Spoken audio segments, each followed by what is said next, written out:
भूदेव सिंह जी, हर हर गंगे। माननीय प्रधानमंत्री जी को मेरा नमस्कार। हर हर गंगे। हर हर गंगे। जी बताइए, माता की। अपने बारे में मैं बताइए। भूदेव सिंह जी, मैं भूदेव सिंह, ग्राम गदरजुड्डा, विकासखंड नारसन, जिला हरिद्वार का निवासी हूं और किसान मेरा पेशा है और साथ साथ मत्स्य पालक का भी मैं आज कार्य कर रहा हूं। किस प्रकार की खेती मुझे करते हैं आप? गन्ना और गेहूं अच्छा। और जी, और अब क्या फिलहाल और मत्स्य क्या भारत सरकार से किस विषय से जुड़े आप? पीएम मत्स्य संपदा योजना का लाभार्थी हूं मैं। तो आप मछली उसमें पालन मुझे करते हैं? जी, तो उसके विषय में जरा बताइए, कैसे योजना मिली, क्या मिला, क्या कर रहे हैं उसमें? मैंने लॉकडाउन के दौरान आपका टीवी पर सुना मत्स्य योजना के बारे में, तो मैंने उसके बारे में जानने की उत्सुकता जो है मुझे हुई। तो मैं जो हूँ, हमारे जो हरिद्वार में मत्स्य विभाग है वहाँ पर गया। वहाँ मुझे जो है पूरी योजना की जानकारी मिली। मैंने वहाँ आवेदन किया। आवेदन करने के बाद मुझे उस योजना का लाभ मिला और आज मैं करीब 1.5 साल से उसी जो है कार्य में कितना कितना संलग्न हूँ। आर्थिक लाभ कितना हुआ आपका? मुझको जो है 1,76,000 रुपये मिला तो उसमें। उससे अभी आपकी आमदनी कितनी बढ़ी है? आमदनी मेरी जितनी मैं पहले उससे कमाता था उससे करीब जो है डबल से भी ज्यादा आज जो है मुझे फायदा हुआ है। अरे साफ साफ बताइए ना, तकलीफ क्या है? आपको लगता सर, होगा कि आप कितना कमा रहे हैं वो पता चल जाएगा तो बच्चे को नई नई चीजें मांगेंगे, बच्चे गाड़ी मांगेंगे, मोटरसाइकिल मांगेंगे, इसलिए आप बताते नहीं जी हो। जी, मेरा 6 बीघा मतलब 1 एकड़ में तालाब है। पहले हम गन्ना और गेहूं की खेती अगर 6 बीघे में करते हैं तो ज्यादा से ज्यादा साल में 60,000 रुपये अब मेरी आमदनी थी। अब जब से मैं तालाब में लगा हूं तो ये आमदनी बढ़कर करीब 1.5 लाख रुपए हो गई है। चलिए, बहुत अच्छा लगा मुझे भूपेंद्र भूदेव सिंह जी। मुझे ये जानकर अच्छा लगा कि आप इतनी मेहनत करके खेती कर रहे हैं और साथ ही आपने परिवर्तन ला करके आधुनिकता की तरफ जा करके मार्केट की समझ के साथ और सरकारी योजनाओं का अध्ययन करके उस योजनाओं का कैसे लाभ मिले और आपने मछली पालन का काम शुरू किया। मैंने पहले कई जी बार कहा भी है कि खेती के साथ पशुपालन, मछली पालन, हनी का काम, शहद, ये भी ऐसे काम है कि सहज रूप से हमारी अतिरिक्त आय उतनी ही जमीन में हमारी बढ़ सकती है और इससे हमारे किसानों को बहुत फायदा हो सकता है। जैसे हमारे देश में ग्रीन रिवॉल्यूशन हुआ, वाइट रिवॉल्यूशन हुआ, वैसे स्वीट रिवॉल्यूशन, शहद का ज़्यादा से ज़्यादा कारोबार बढ़ाएं। तो शहद का तो मार्केट है ही है, लेकिन जो नेचुरल वैक्स मिलता है, जो भी हमें कभी कभी विदेशों से लाना पड़ता है, वो भी अपने यहाँ तैयार हो सकता है। तो कई ऐसे क्षेत्र हैं जहाँ में आय हो सकती है और आप इसका एक अच्छे उदाहरण है। चलिए, मेरी तरफ से आपको बधाई है। विकसित भारत के संकल्प से जुड़ने और देशवासियों को जोड़ने का ये अभियान लगातार विस्तार ले रहा है, दूर दूर के गांवों तक पहुंच रहा है, गरीब से गरीब को जोड़ रहा है। युवा हो, महिला हो, गांव के सीनियर सिटीजन हो, सब आज मोदी की गाड़ी का इंतजार करते हैं और मोदी की गाड़ी के कार्यक्रम का इंतजाम भी करते हैं।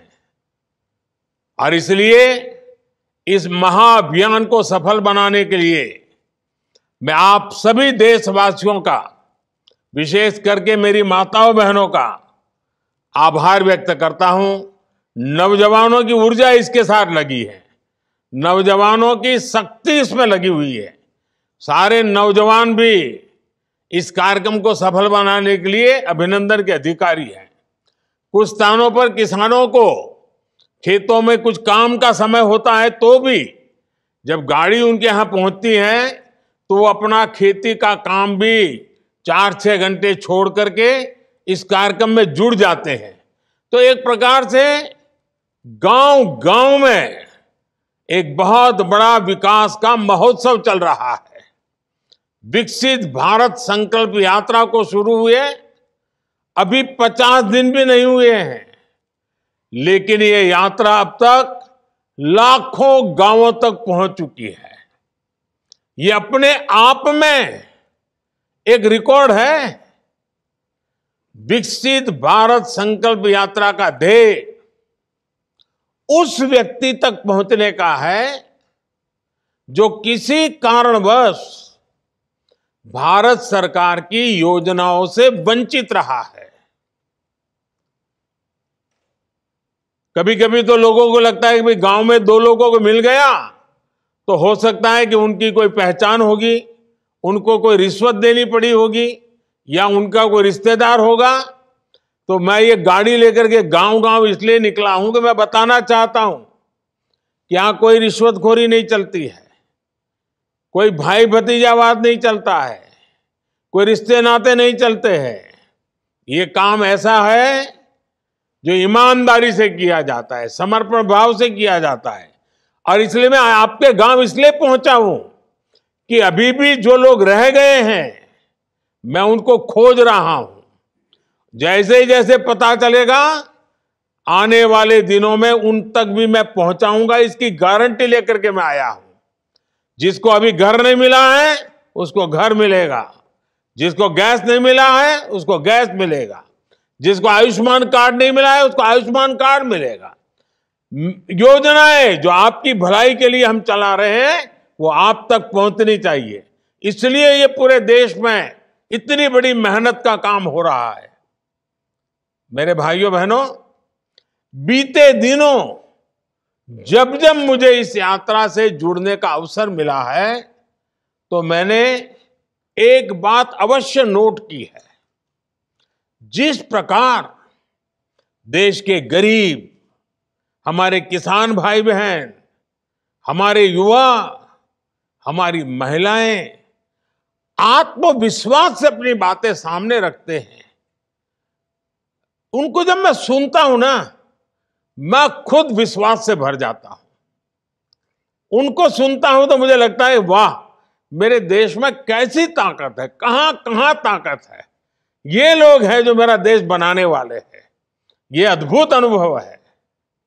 देश भर में हर लाभार्थी के पास बीते 10 वर्षों में उनके जीवन में आए बदलाव की एक साहस से भरी हुई और संतोष से भरी हुई और साथ साथ सपनों से भरी हुई गाथा है। और खुशी ये कि वो अपनी इस यात्रा को देश के साथ साझा करने की भी बहुत उत्सुक भी है। यही मैंने अब से कुछ देर पहले जो बातचीत करने का मुझे मौका मिला, मैं अनुभव कर रहा था कि आपको इतना सारा कहना है, आपके पास इतने अच्छे अनुभव हैं, आप बहुत कुछ कहना चाहते हैं। मेरे परिवारजनों, आज देश के कोटि कोटि लाभार्थी सरकार की योजनाओं को आगे बढ़ाने का माध्यम बन रहा है। वे इस बात तक सीमित नहीं रहते कि चलो पक्का घर मिल गया, बिजली, पानी, गैस, इलाज, पढ़ाई, अब तो सब मिल गया, अब कुछ करना ही नहीं है। वे इस मदद को पाने के बाद रुकते नहीं है। ये मेरे लिए खुशी की बात है। वो इसमें से एक नई ताकत प्राप्त करते, नई ऊर्जा प्राप्त करते हैं और अपने भविष्य को बेहतर बनाने के लिए अधिक परिश्रम करने के लिए आगे आ रहे हैं। ये सबसे बड़ी खुशी की बात है। मोदी की गारंटी के पीछे जो सच्चे अर्थ में हमारा सबसे बड़ा लक्ष्य था ना, वो यही था। और वो उसे पूरा जब मैं अपनी आंखों से देखता हूं ना, तो इतना आनंद होता है, इतना संतोष होता है, जीवन भर की सारी थकान उतर जाती है।